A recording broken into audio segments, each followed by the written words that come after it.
Alors, par rapport au volet de sécurité, alors dans un premier temps, je vais parler sur Spring Security JWT, et par la suite, je vais parler sur les différentes pratiques qu'on fait pour un petit peu pour contrôler la sécurité applicative. Alors, je vais passer vraiment rapidement. Aïe, aïe, aïe. Alors, dans un premier temps, on va voir c'est quoi le processus qu'on élabore pour vérifier la sécurité applicative d'une petite application. Alors, imaginons qu'on a une petite application, on peut enregistrer. Comment ça marche pour vérifier les qualités? La qualité en termes de sécurité. Alors, il y a dans un premier temps des. Alors, la sécurité, il y a énormément de volets qu'on pourra traiter par rapport à la sécurité. Sécurité du serveur d'application, sécurité de réseau, sécurité applicative. Alors, maintenant, je vais plus ou moins. Lorsqu'on parle de contact sécurité, je parle plus ou moins sécurité en termes de serveur applicatif et en termes de l'application elle-même. Okay. Alors, comment ça marche? Comment ça marche pour vérifier? Alors, normalement ce qu'on fait dans la pratique, c'est qu'on a une petite application. Alors, ça, c'est notre application. Okay. Écrite avec Java, avec PHP, n'importe quel langage. Normalement, on lance ce qu'on appelle un scanner de sécurité. Alors, un scanner, on lance sur cette application. Des scanners sont, sont, déjà, sont déjà codés pour, pour détecter l'ensemble des failles de sécurité. Alors, le scanner, bon, soit vous allez prendre des scanners prédéfinis dans Kali Linux, par exemple. Kali Linux, c'est une plateforme Linux. Kali Linux.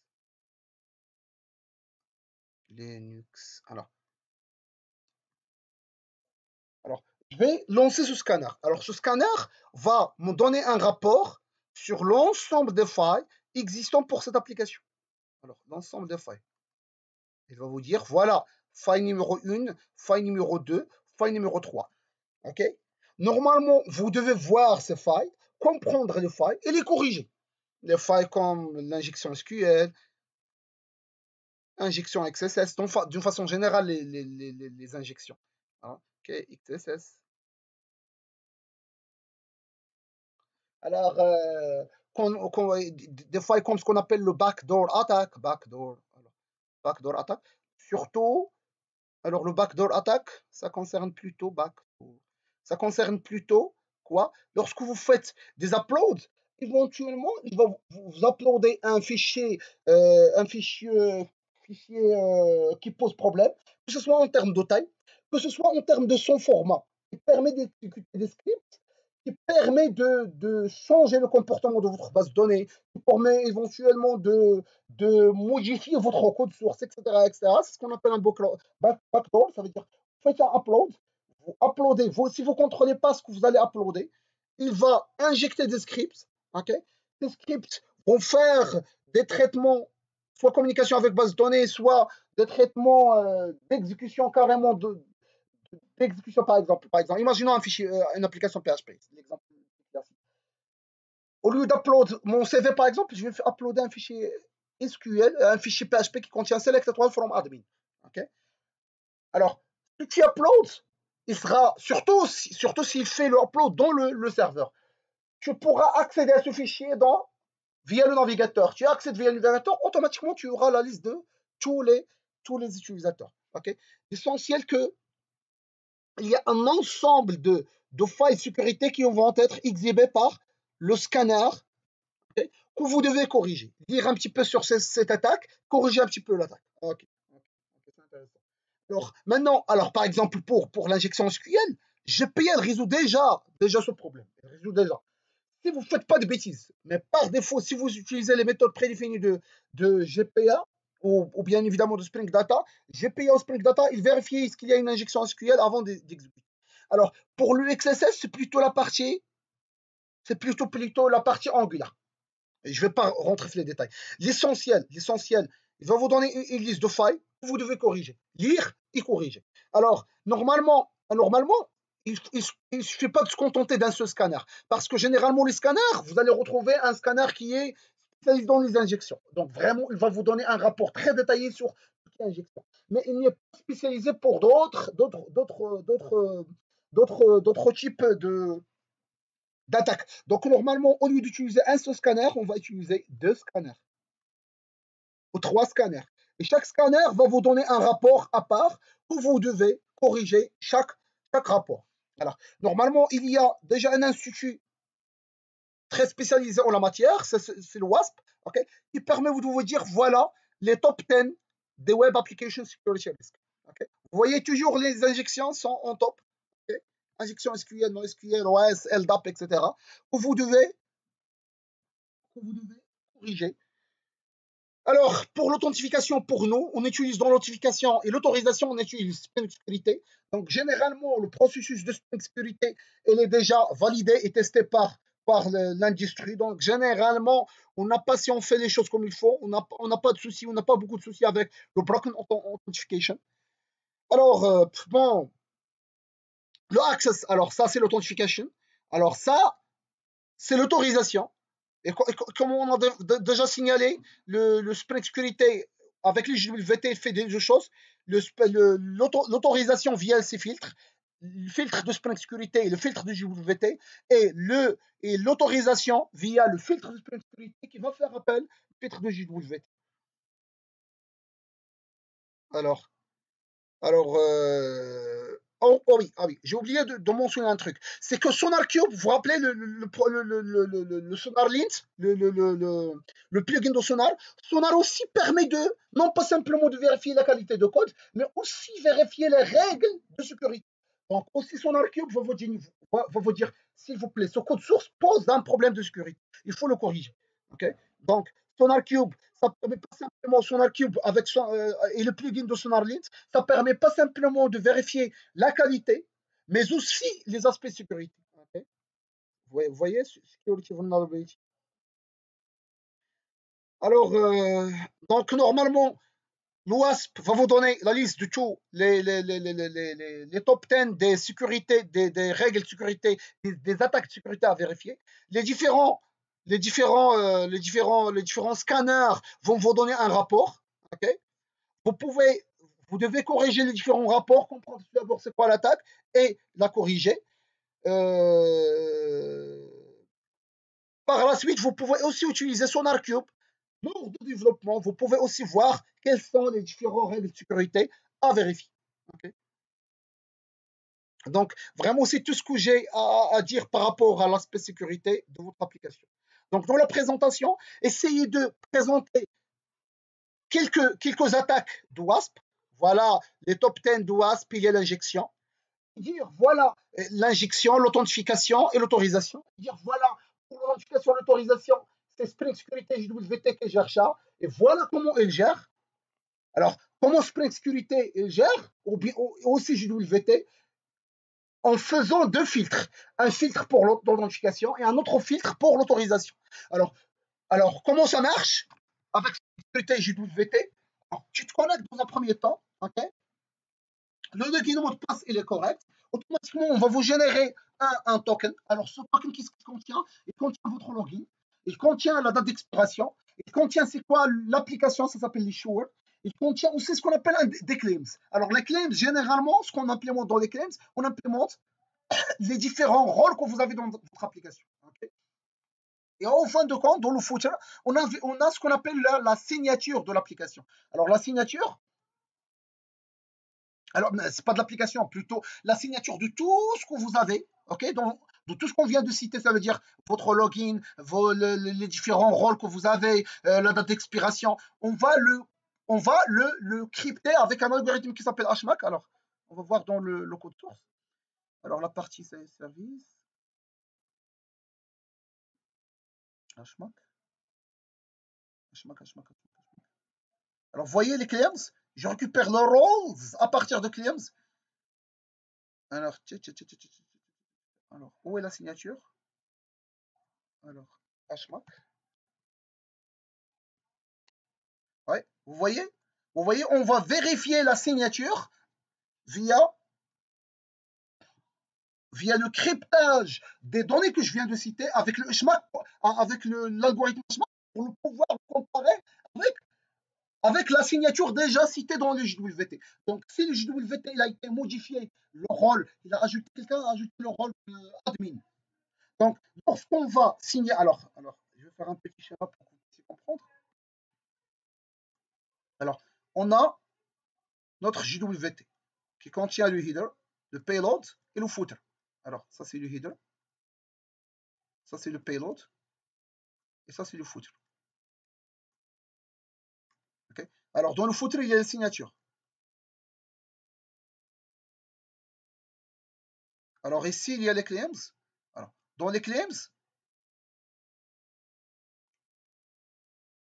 alors, on a la partie c'est qui l'utilisateur, l'username, c'est qui c'est qui le issuer, c'est qui les différents rôles que j'ai dans l'application, etc., etc.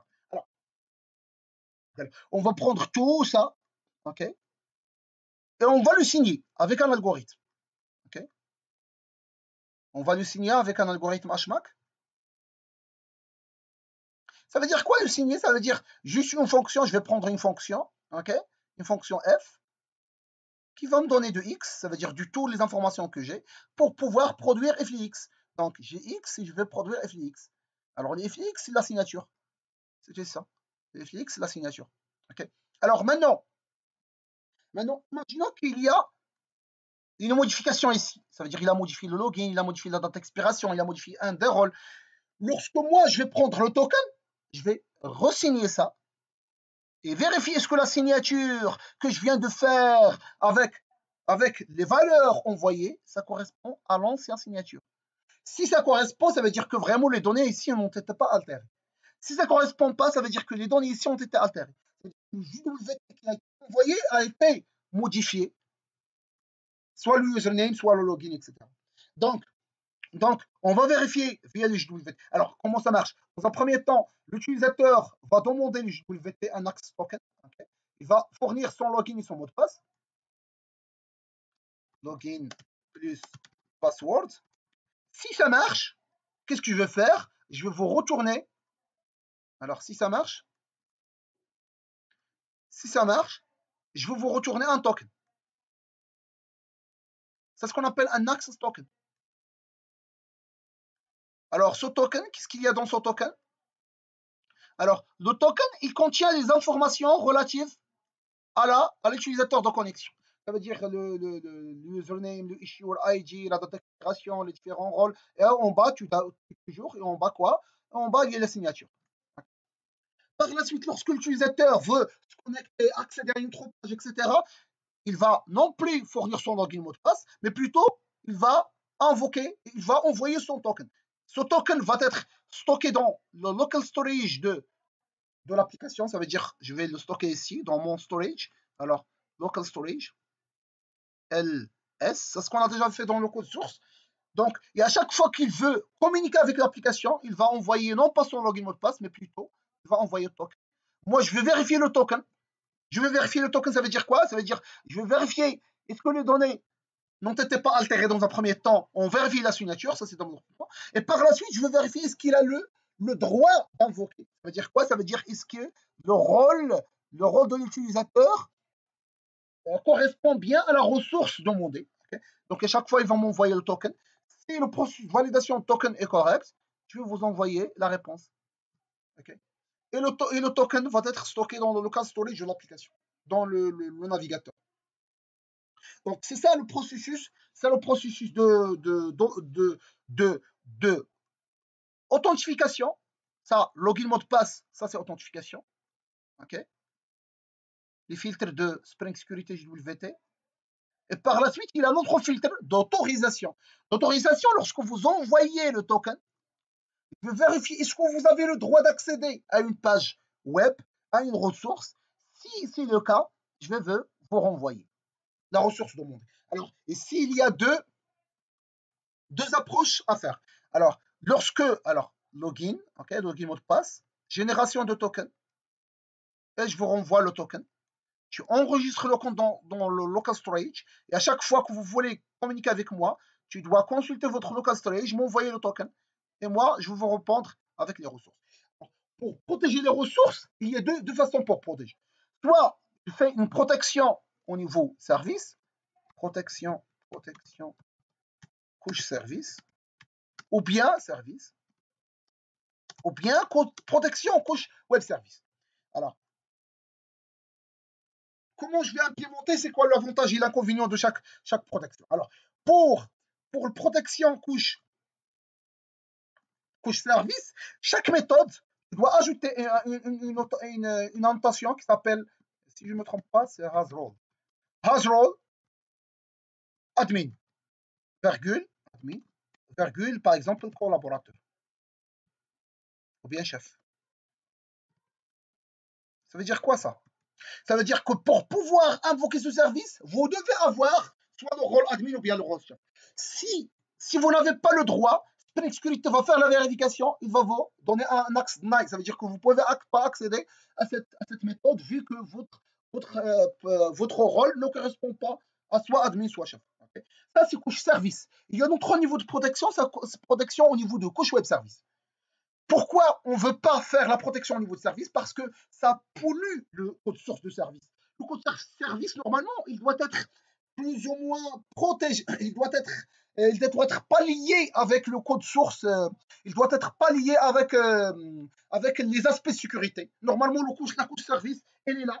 Elle est indépendante par rapport à couche sécurité. Elle est indépendante par rapport à toute couche. Elle est là, elle est indépendante. Si vous voulez l'invoquer, on pourra l'invoquer. Okay. Parce que parfois, imaginons qu'une méthode elle est là. Okay, on avait fait le testing de cette méthode. Ça marche. Par la suite, on a injecté que admin et chef. Et par la suite, on a décidé que cette méthode pourra aussi être invoquée par un collaborateur classique. Mais le problème, c'est que cette méthode, elle a été appelée par 20 méthodes. Donc, vous devez non pas tester cette méthode, mais aussi tester les 20 méthodes qui font appel à cette méthode. Donc, ça devient pénible de toucher un code source en termes de service qui a été déjà testé et validé. Donc, ce n'est pas la peine de tester modifier ce service, mais plutôt jouer sur le web service. C'est ça la deuxième approche. C'est au lieu de gérer le has role sur la couche service, je vais faire un autre contrôle d'accès sécurité sur la couche web service. Ça veut dire quoi? Imaginons que j'ai une classe commande rest. OK? Et je vais donner à l'administrateur la méthode save et la méthode find all. Je laisse la méthode find all. Par contre, pour un chef, pour le rôle chef, je vais donner simplement la méthode save. Okay. Alors, avec l'approche de has role de la couche service, dans le service save, je vais faire arrobas has role admin virgule chef. Et la méthode find all arrobas has role admin. C'est ça avec l'approche service. Maintenant, avec le contrôle couche web service, c'est un petit peu différent. Alors, comment je vais faire les choses avec la couche web service? Je vais créer deux packages. Dans la couche web service, je vais créer deux packages. Alors, pour le contrôle au niveau web service, qu'est-ce que je vais faire? Je vais faire ws.commandRest, non, ws.admin.rest.commandRest. Ça, c'est la première classe que je vais créer. Mais aussi, je vais créer une autre classe qui s'appelle ws.chef.commandRest. Donc, si vous voyez, je suis en train de répéter la même classe. Mais cette classe, le lien correspond à cette classe @request_mapping. Alors, celle-là, le lien correspondant, c'est /admin/commande. Et celle-là, le chemin correspondant, c'est vrai que c'est la même classe, mais le chemin correspondant est différent. Ici, c'est chef/admin. Alors, dans cette classe, j'aurai deux méthodes. La méthode save et la méthode find all. Par contre, dans cette autre classe, c'est simplement la méthode save. Donc, physiquement, réellement, pour le chemin de /chef/commande, j'ai une seule méthode. Donc, il ne pourra pas invoquer plusieurs méthodes. Par contre, dans le /admin/commande, il y a deux méthodes réellement. Okay. Donc, c'est comme ça que je protège mes ressources, mais en se basant sur la couche web service, sur la couche service. Okay. Donc, c'est pas la peine de faire has role. Donc, pour le chef de service, il a simplement l'accès à la méthode save. Pourquoi? Parce que l'ensemble des méthodes qui l'ensemble des accès du chef, il commence par slash chef, slash quelque chose. Ok. Par contre, par contre, pour l'administrateur, il commence toujours par slash admin, slash quelque chose. Ok.